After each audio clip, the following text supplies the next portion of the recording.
직장생활 4년 차였던 저와 인턴 3년 차였던 남편은 주말 길거리에서 우연한 만남을 가지게 됐어요.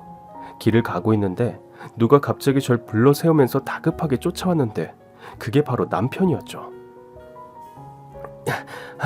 저기요, 잠깐만요. 네? 왜 그러세요?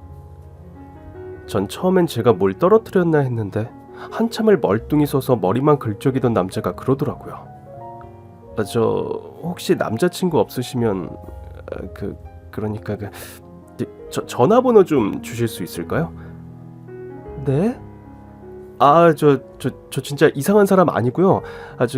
그쪽이 그러니까 제 이상형이세요. 첫눈에 반했습니다. 남자친구 없으시면 저한테 기회 한 번만 주시면 안 될까요? 대체 이게 무슨 쉰소린가 싶었죠. 솔직히 말해서 전 누가 첫눈에 반하고 그럴 정도로 예쁘지도 않았고 그렇다고 해서 센스가 좋아서 잘 꾸미고 다니는 타입도 아니었어요.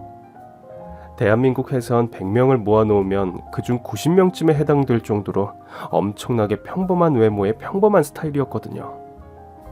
이렇게 길거리에서 헌팅을 받아본 것 자체가 처음이었던지라 그땐 정말 속으로 진지하게 이 남자 사기꾼인가?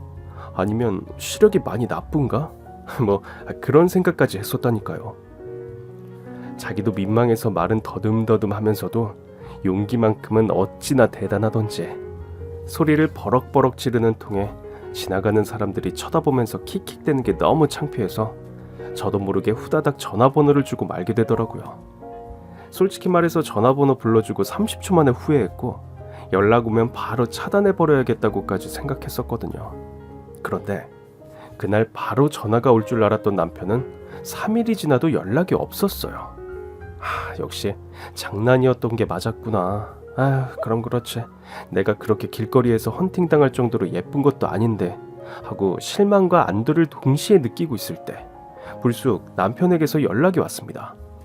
우리 아직 통성명도 못했죠. 저는 강태훈이라고 합니다. 주말에 시간 있으시면 식사나 함께 하실래요? 드시고 싶은 걸로 먹어요. 제가 대답도 하는 둥 마는 둥 시큰둥한 걸 알면서도 메신저 대답이 몇 시간이나 늦어도 재촉하는 법 없이 진득하게 기다리면서 어떻게든 저에게 말 한마디를 걸어보려고 노력하려는 게 이 사람 진심일지도 몰라 하는 생각이 들어 2주 정도 연락만 하고 지내다가 첫 약속을 잡았어요. 그런데 사람 그렇게 안 봤는데 남편은 첫 만남부터 지각을 했습니다. 10분만 기다려보고 안 오면 가야지 했던 게 30분이나 지나버렸고 그때서야 헐레벌떡 뛰어온 남편은 그 추운 날에 구슬땀을 흘리며 몇 번이나 저에게 미안하다고 사과했죠. 미안해요 지수씨. 아주 갑자기 급한 일이 생겨서. 연락 한 통 못 해줘요? 저 정말 미안해요. 제가 그럴 만한 상황이 못 돼서. 거짓말 하는 것 같지도 않았고 이 추운 날 이렇게 땀을 흘리며 뛰어올 정도면 일부러 늦은 것 같지는 않아서 용서해줬어요. 남편은 참 순하고 착한 사람이었어요. 얼핏 날카로워 보이는 인상을 가지고 있었지만 알고 보면 다정다감한 성격이었고 저도 신경 안 쓰는 세심한 부분들까지 다 알아서 챙겨줄 정도로 눈썰미도 눈치도 빠끔한 사람이었죠. 그렇게 저와 남편은 2-3주 간격으로 한 번씩 만나서 영화를 보거나 밥을 같이 먹으면서 서로를 조금씩 알아가고 있었어요. 그때까지도 전 남편의 직업이나 배경 같은 건 잘 몰랐어요. 사실 저희 만남 자체가 우연히 이루어진 것이기도 했고 또 저부터 내세울 것 하나 없는 처지에 만난 지 얼마 안 된 상대에게 직업은 뭐냐, 부모님은 뭐 하시냐 이런 거 묻기에도 좀 속물스러워 보이고 그래서 말을 못했거든요. 상대방도 딱히 제 배경이나 직업을 궁금해하지 않았기에 서로 호감을 가지고 알아가는 단계였기에 저도 크게 신경 쓰지 않는 부분이었어요. 그 후로 약속을 어긴 적은 없었지만 남편은 때때로 연락이 몇 시간씩 잘 안 될 때가 있었고 조금 전까지 메시지를 잘 주고받던 사람이 갑자기 연락이 뚝 끊기더니 밤늦게 잠잘 시간이 다 되어서야 일 때문에 바빴다고 사과 문자가 오기 일쑤였죠. 어떤 날은 야간 근무, 당직 근무를 선다고 하는 날도 있고 해서 저는 막연히 그냥 생산직 같은 데서 종사하는 사람인가 그렇게만 생각했어요. 저 역시 내세울 것 없는 평범한 사람이었기에 직업이 어떻든 사람이 성실하기만 하면 된다고 생각했으니까요. 그렇게 네 번째 만남이 약속되어 있던 날, 그날 남편은 2시간이나 늦었습니다. 물론 제 성격에 2시간을 기다리지도 않았죠. 갑자기 또 연락이 되지 않은 남편 때문에 화는 났어도 저번처럼 급한 일이 있나 보다 30분쯤 기다리면 오겠지 하는 마음에 근처 카페에 들어가 기다린 것이 40분이 훌쩍 지났고 먹지도 않을 커피는 차게 식어 있었죠. 차게 식은 커피만큼 마음이 차가워진 전 하도 어이가 없어 화도 나지 않은 채로 그냥 집으로 돌아가 버렸어요. 그리고 남편은 2시간이 훌쩍 지나 제가 집에 돌아가 저녁밥까지 다 먹고 나서야 전화를 했더라고요. 태훈씨, 첫 만남부터 사람을 30분이나 기다리게 했어도 내가 아무 말을 안 한 건 사람을 고의적으로 바람 맞추고 기다리게 할 사람으로는 안 보여서였어요. 거기다 직장에 급한 일이 있었다고 하는데 내가 사회생활 안 하는 것도 아니고 이해할 수 있는 부분이기에 그냥 넘어간 거였다고요. 그런데 연락도 없이 2시간은 너무하지 않아요? 만약 내가 집에 안 가고 하염없이 거기서 기다리고만 있었으면 어쩌려고 그랬어요? 미안해요, 지수씨. 일이 갑자기 급한 일이 생겨서. 태훈씨만 직장 생활해요? 뭐 얼마나 대단한 일 한다고 나한테 문자 한 통을 못 해줘요. 됐어요. 내가 이런 말까지는 유치해서 안 하려고 했는데 태훈씨에게는 전 2시간이나 지나도록 생각 한 번 안 나는 상대였던 거겠죠. 한가하고 할 일 없을 때나 생각나는 사람. 지수씨, 그런 거 아니에요. 무슨 말을 그렇게 하세요. 진짜 그런 거 아니에요. 남편의 목소리는 거의 울먹이고 있었고 지금 짜증나고 화나는 게 누군데 저러나 싶어 제 언성은 더 높아졌어요. 그래요, 좋아요. 그럴 수 있다 쳐요. 그럼 태훈씨, 그렇게 중요한 일이 뭔지라도 알아야겠어요. 대체 무슨 일을 하시길래 일이 생기면 1시간이고 2시간이고 연락이 안 되는 건데요? 그러니까 제가 흉부외과 레지던트로 일하고 있어요. 처음부터 이야기하면 괜히 잘난 체 하는 것처럼 보일까봐 말을 못해서. 지수씨도 딱히 그런 거 신경 안 쓰는 것 같길래 말을 안 했는데. 미안해요. 내가 생각이 짧았어요. 미리 말했어야 하는데. 말했어도 이렇게 약속을 일방적으로 어기면 안 되는 거지만요. 근데 진짜 응급 환자가 들어와서 바로 수술에 들어가는 바람에 문자할 시간이 없었어요. 미안해요. 한 번만 용서해주면 안 될까요? 일단 알겠어요. 나 지금 피곤하니까 나중에 이야기해요. 남편은 전화가 끊어질 때까지도 계속 미안하다는 말만 반복했고 전 왠지 머리가 띵한 느낌에 화가 푸시시 가라앉더라고요. 남편이 의사일 거라는 생각, 저에 비교해서 훨씬 대단한 조건을 가진 사람이라는 생각은 추워도 해보지 않아 약속을 어겼다는 부분은 벌써 잊어버리고 그 사실만 머릿속을 맴돌더라고요. 그 후로 3일, 남편은 매일같이 매 시간마다 저에게 메시지를 보냈지만 일부러 읽지도 않고 있던 전 용기 내어 연락을 했습니다. 지수씨, 화는 좀 풀렸어요? 태훈씨, 내가 곰곰이 생각해봤는데 우리 안 만나는 게 좋을 것 같아요. 그게 무슨 소리예요? 제가 자꾸 약속 어기는 것 때문에 화가 나서 그래요? 미안해요. 내가 앞으로는 무슨 일이 있어도 꼭 문자를 보낼 수 있도록 노력할게요. 생명이 위급한 환자가 있어서 그랬다는데 내가 속 좁게 그것 가지고 화를 내겠어요. 그냥 곰곰이 생각해보니까 태훈씨랑 나는 안 어울릴 것 같아요. 그것도 무슨 소리예요? 우리 집 부자 아니에요. 나도 고만고만한 학벌에 그저 그런 회사나 다니는 직장인이고 전문직도 아니고 월급도 적어요. 태훈씨는 내가 만나기엔 너무 부담스러운 조건을 가진 사람이에요. 의사인 거 알았으면 처음부터 만나지도 않았을 거예요. 내 직업이 무슨 상관이에요. 나도 직업만 의사지 우리 집은 하나도 부자 아니에요. 아버지는 일찍 돌아가셨고 어머니는 중국집 운영하시면서 저 어렵게 키우셨어요. 지금도 직함만 의사지 레지던트라 돈도 없어요 저. 나 참 좋아하는 여자한테 자기 조건 별로라고 어필하는 남자가 어딨어요. 봐요. 까보니까 의사라는 직함 말고는 지수 씨랑 다를 거 하나도 없죠. 직업이니 조건이니 이런 게 다 무슨 소용이 있어요. 서로 좋으면 되는 거지. 안 그래요? 그거 다 자기가 조건 좋은 줄 아는 사람들이 하는 말이거든요. 그 말을 내가 태훈 씨한테 한다고 생각해봐요. 쥐뿔도 없는 게 누가 보면 지가 잘나서 그런 줄 안다고 욕해요. 조건 좋은 태훈 씨가 하니까 안 이상하게 들리는 거지. 이제 지수 씨는 항상 그렇게 팩폭 날리시더라. 그게 매력이긴 하지만. 그럼 저랑 계속 만나 주시는 거죠? 저 진짜 지수 씨가 이상형이에요. 지금까지 길에서 그렇게 헌팅해 본 것도 처음이에요. 진짜예요, 진짜. 남편은 이렇게 은근슬쩍 애교도 많고 귀여운 면이 있었어요. 외동아들 티가 나는 사람이라고 해야 할까요? 아버님은 일찍 돌아가셨다지만 사랑받으면서 모나지 않게 자란 것이 눈에 보이는 사람이었죠. 자신의 직업에 대한 책임감과 의사로서의 사명감은 말할 것도 없었기에 보면 볼수록 괜찮고 멋있는 남자였고, 저와 남편은 그렇게 얼렁뚱땅 교제를 시작하게 되어 장장 7년의 연애를 했어요. 남편이 레지던트도 끝나고 펠로우도 끝나고 전문의 직함을 달 수 있을 때쯤 결혼 이야기가 오갔죠. 두 사람의 나이 30 중반을 보고 있는 시기였습니다.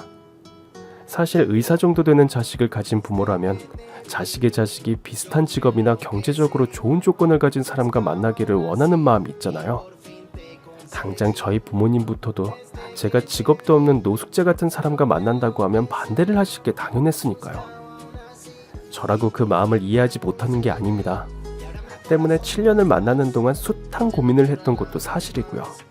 하지만 날이 갈수록 우리는 서로를 포기할 수 있게 되기는커녕 서로를 향한 사랑은 커져가기만 했고, 처음엔 결혼에 회의적인 입장이었던 저도 남편의 끈질긴 설득에 넘어가 결혼을 결심하게 됐죠. 이렇게 착하고 좋은 사람을 키워주신 부모님이라면 남편이 당연히 부모님을 닮았을 테니 예비 시어머님께서도 좋은 분이라고 생각했던 것은 아마 저의 근거 없는 믿음이었던 것 같아요. 시어머님은 아버님과 함께 운영하던 중국집을 아버님이 돌아가신 이후에도 계속해서 물려받아 혼자 운영하고 계셨고, 혼자 힘들게 음식점을 하면서 아들을 의사로 키워냈으니 처음엔 속으로 존경심까지 가지고 있었죠. 나중에 나도 결혼하고 아이를 낳으면 그렇게 본받을 수 있는 훌륭한 부모가 되어야겠다고 말이에요.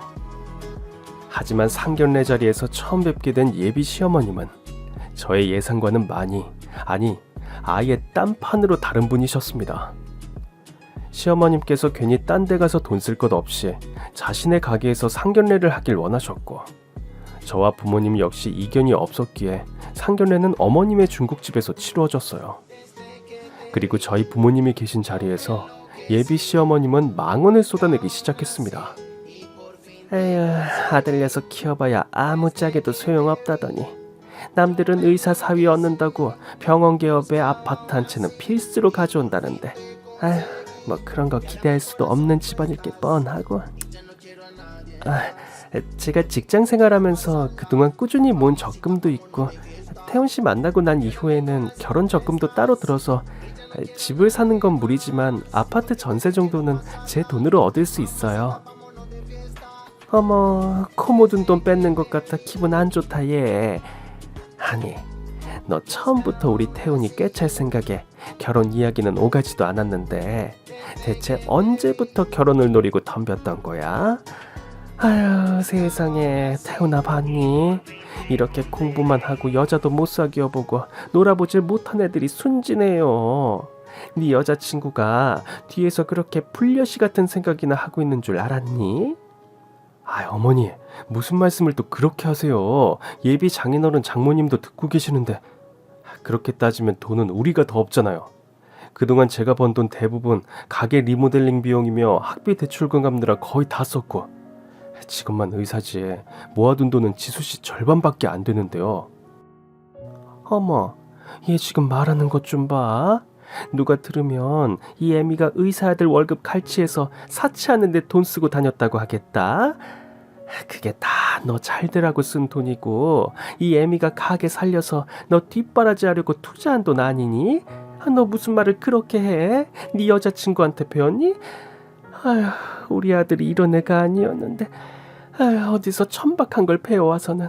에휴. 어머니, 제발 그만 좀 하세요. 창피해요. 어머, 너 그게 지금 부모한테 할 말이야? 남편과 시어머니의 말다툼이 조금씩 격해지기 시작했고, 불편함을 느낀 저희 부모님은 황급히 저를 앞세워 그곳에서 탈출했습니다. 그러는 와중에도 예비 시어머님은 계속해서 돈이 없으면 직업이라도 좋아야지, 직업이 별로면 하다못해 학벌이라도 좋아야 하는 게 아니냐며 뭐 하나 내세울 것 없는 집안에 머리는 나쁘고 얼굴은 못생긴 여자 만나서 나중에 이세가 저 여자 닮으면 어쩔 거냐면서 폭언을 서슴없이 내뱉고 있었습니다. 지수야, 너희 좋아서 하는 결혼이니 내가 감나라 배나라 하기도 좀 그렇다마는, 난 저런 집에 내 딸 보내기 싫다. 강서방만 귀한 집 아들이야? 너도 우리한텐 귀한 딸이야. 너 저 집에 시집 가면 어떤 꼴을 당할지 뻔한데, 이 애비는 그 꼴 눈 뜨고 못 본다. 그래 지수야, 요즘이야 세상이 달라졌다지만 그래도 아직 우리나라에서 결혼은 집안의 대사잖아. 평생 안 보고 살 수 있는 사람도 아니고, 성과를 보니 강서방이 오지 말라 하면 문을 부수고라도 들어와 괴롭히고도 남을 사람 같더라. 우리가 강서방 조건 보고 허락한 것도 아니고, 남자가 착하고 좋은 것도 중요하지만 시집 식구들 성격이 더 중요해. 사람들이 괜히 이혼하는 줄 아니?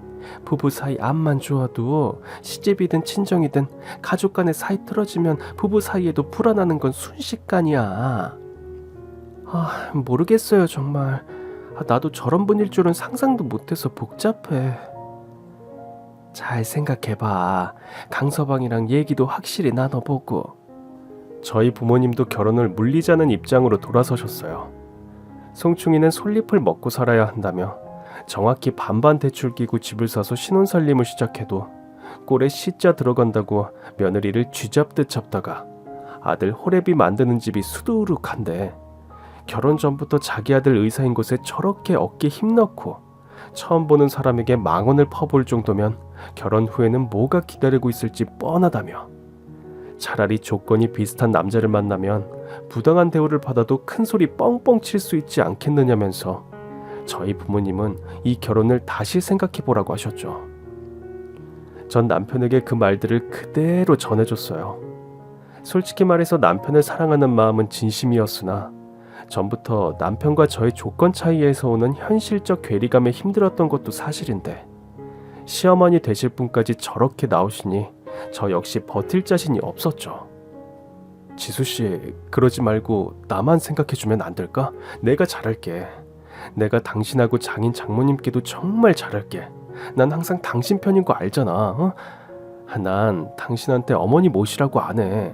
형이 있는데 내가 왜 모셔? 어머니가 그렇게 하자고 해도 내가 싫다고 할 거야.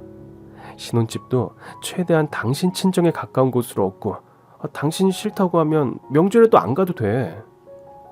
태훈씨, 나 그렇게 나쁜 사람 만들지 마라.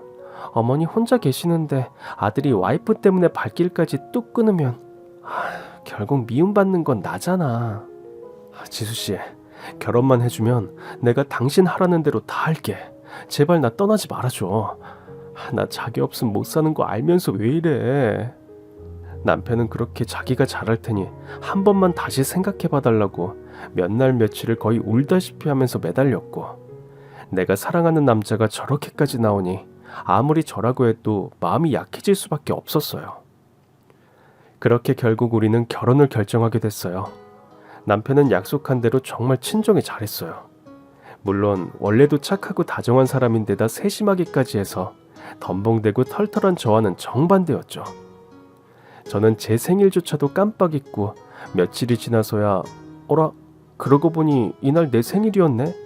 라고 할 정도로 무심한 성격이었는데, 남편은 저는 반대로 기념일을 꼼꼼하게 잘 챙기는 사람이라 전 매년 잊고 넘어가기 일수인 부모님 결혼기념일까지 본인이 솔선해서 챙길 정도로 친정 부모님께 끔찍이 잘했죠.